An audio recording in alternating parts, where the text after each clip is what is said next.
Hi అండి. నమస్తే. నేను మీ మానస. వెల్కమ్ బ్యాక్ టు ఎంఎండిమ్స్ క్రేజీ కిచెన్.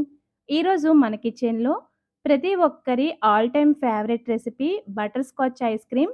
బీటర్ వాడే అవసరం లేకుండా ఇంట్లోనే తక్కువ ఇంగ్రీడియెంట్స్‌తో సింపుల్‌గా ఎలా ప్రిపేర్ చేసుకోవాలో చూపించబోతున్నాను. మీరు ఫస్ట్ టైమ్ ట్రై చేసినా కూడా ఈ బటర్ స్కాచ్ ఐస్ క్రీమ్ సూపర్‌గా కుదురుతుందండి. సో, లేట్ చేయకుండా ఈ రెసిపీ ఎలా చేసుకోవాలో చూసేద్దాం రండి. బటర్ స్కాచ్ ఐస్ క్రీమ్ కోసం ఫస్ట్ ఒక బౌల్‌లోకి 1 టేబుల్ స్పూన్ వరకు కస్టర్డ్ పౌడర్ తీసుకోండి. మీ దగ్గర కస్టర్డ్ పౌడర్ లేకపోతే ఆ ప్లేస్‌లో కార్న్ ఫ్లోర్ కూడా తీసుకోవచ్చు. ఇప్పుడు ఇందులో పావు కప్పు వరకు వాటర్ యాడ్ చేసుకొని స్పూన్‌తో ఉండలన్నవి లేకుండా కలిపేసుకోండి. Homemade custard powder recipe already మన ఛానల్‌లో అప్‌లోడ్ చేశానండి. లింక్ కింద డిస్క్రిప్షన్‌లో ఇస్తాను, ఒకసారి చూడండి. ఇప్పుడు ఒక గిన్నెలోకి కొద్దిగా వాటర్ యాడ్ చేసుకొని గిన్నంతా కూడా కడిగేసి ఆ వాటర్ వంపేసేయండి. ఇలా చేయటం వల్ల పాలు మరిగేటప్పుడు మీగడ గిన్నెకి అతుక్కోకుండా ఉంటుంది. ఇప్పుడు ఇందులో వెన్న తీయని చిక్కటి పాలు ఒక అర లీటర్ వరకు వేసుకోండి. అలాగే పావు కప్పు వరకు మిల్క్ పౌడర్ వేసుకోండి. మిల్క్ పౌడర్ వేయటం వల్ల ఐస్ క్రీమ్ టెక్స్చర్ అలాగే టేస్ట్ కూడా సూపర్‌గా ఉంటుంది. ఇప్పుడు ఈ మిల్క్ పౌడర్‌ని పాలల్లో ఉండలన్నవి లేకుండా విస్కర్‌తో గానీ, స్పూన్‌తో గానీ కలిపేసి ఆ తర్వాత స్టవ్ ఆన్ చేసుకోండి. ఇప్పుడు మంటని మీడియం ఫ్లేమ్‌లో పెట్టి మధ్య మధ్యలో కలుపుకుంటూ పాలొక పొంగొచ్చేంత వరకు మరిగించండి.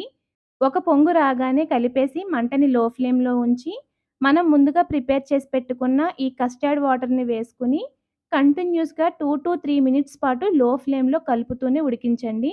మీరొకవేళ కార్న్ ఫ్లోర్ వాడితే కలర్ కోసం 2, 3 చుక్కల వరకు యెల్లో ఫుడ్ కలర్‌ని వేసుకొని కలపండి.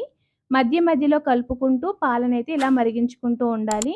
కస్టర్డ్ పౌడర్ వేసి మరిగించడం వల్ల మనకి పాలు కాస్త దగ్గర పడుతూ ఉంటాయండి. మధ్య మధ్యలో చెక్ చేసుకుంటూ ఈ మాత్రం థిక్‌నెస్ వచ్చేంత వరకు మరిగించండి. కనీసం 10, 12 నిమిషాల పాటైనా మరిగిస్తే మనకి ఈ థిక్‌నెస్ అయితే వచ్చేస్తుంది. ఇప్పుడు స్టవ్ ఆఫ్ చేసుకొని ఈ గిన్నె పక్కన పెట్టి పాలని పూర్తిగా చల్లారనివ్వాలి. ఇప్పుడు ఒక మిక్సీ జార్ తీసుకొని చల్లారిన ఐస్ క్రీమ్ మిక్స్చర్‌ని వేసుకోండి. అలాగే పావు కప్పు వరకు పంచదార, అర టీ స్పూన్ వెనిల్లా ఎసెన్స్, ఒక పావు కప్పు వరకు ఫ్రెష్ క్రీమ్ వేసుకోండి. ఫ్రెష్ క్రీమ్ లేకపోతే పాల మీద ఉండే పాల మీగడైనా వేసుకోవచ్చండి. ఒకవేళ మీరు ఈ రెసిపీలో మిల్క్ పౌడర్ గాని వాడకపోతే ఈ మీగడని అరకప్పు వరకు వేసుకోండి. ఇప్పుడు వీటన్నింటిని కూడా బాగా కలిసేట్టు బ్లెండ్ చేసుకొని ఒక ప్లాస్టిక్ కంటైనర్‌లోకి వేసుకోండి. ఇప్పుడు మూత పెట్టి ఒక 2 గంటల పాటు డీప్ ఫ్రిడ్జ్‌లో పెట్టేసుకోండి. ఈలోపు మనం బటర్ స్కాచ్‌లో వేసే క్యారమిల్ చిప్స్ ఎలా చేసుకోవాలో చూసేద్దాం. దీనికోసం స్టవ్ మీద పాన్ పెట్టి పావు కప్పు వరకు పంచదార వేసుకొని, మంటని లో ఫ్లేమ్‌లో పెట్టి మధ్య మధ్యలో కలుపుకుంటూ ఈ పంచదారని పూర్తిగా కరిగించాలి.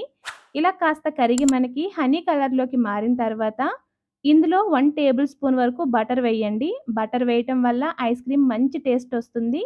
ఈ బటర్ కూడా పూర్తిగా కరిగి క్యారమిల్‌తో కలిసిపోయిన తర్వాత ఇందులో కొన్ని జీడిపప్పు, బాదం పప్పు వేసుకొని ఈ క్యారమిల్‌లో ఒక నిమిషం పాటు ఉడికించాలి. ఇప్పుడు స్టవ్ ఆఫ్ చేసేసి ఈ క్యారమిల్ అంతా కూడా బటర్ పేపర్ పైకి ట్రాన్స్‌ఫర్ చేసి లైట్‌గా స్ప్రెడ్ చేసుకోండి. ఇది పూర్తిగా చల్లారేంత వరకు పక్కన పెట్టేసుకోండి. క్యారమిల్ పూర్తిగా చల్లారిపోతే బటర్ పేపర్ నుంచి ఈజీగా సెపరేట్ అయిపోతుంది. అలాగే చేత్తో విరపగానే మనకి చక్కగా విరిగిపోతాయన్నమాట. ఇప్పుడు దీనిపైన ఇంకొక బటర్ పేపర్‌ని వేసుకొని మీ దగ్గర ఉంటే మసాలా కుందుతో గానీ, లేకపోతే చపాతీ కర్రతో గానీ వీడియోలో చూపిస్తున్నట్లు ఇలా కచ్చా పచ్చాగా దంచారంటే మనకి బటర్ స్కాచ్‌లో వేసుకునే క్యారమిల్ చిప్స్ అయితే రెడీ అయిపోతాయి. ఈ క్యారమిల్ చిప్స్‌ని ఫ్రిడ్జ్‌లో పెట్టుకుంటే 15 డేస్ వరకు కూడా వాడుకోవచ్చండి. 2 గంటల తర్వాత మీరు ఐస్ క్రీమ్ బాక్స్ తీసి చూసారంటే పైన మనకి ఐస్ ఒక క్రిస్టల్స్ లాగా ఫార్మ్ అయ్యి ఉంటుంది. సో, దీనంతటిని ఒకసారి కలిపిన తర్వాత మళ్ళీ అదే మిక్సీ జార్‌లోకి ట్రాన్స్‌ఫర్ చేసుకొని మరొక నిమిషం పాటు బాగా బ్లెండ్ చేసుకోవాలి.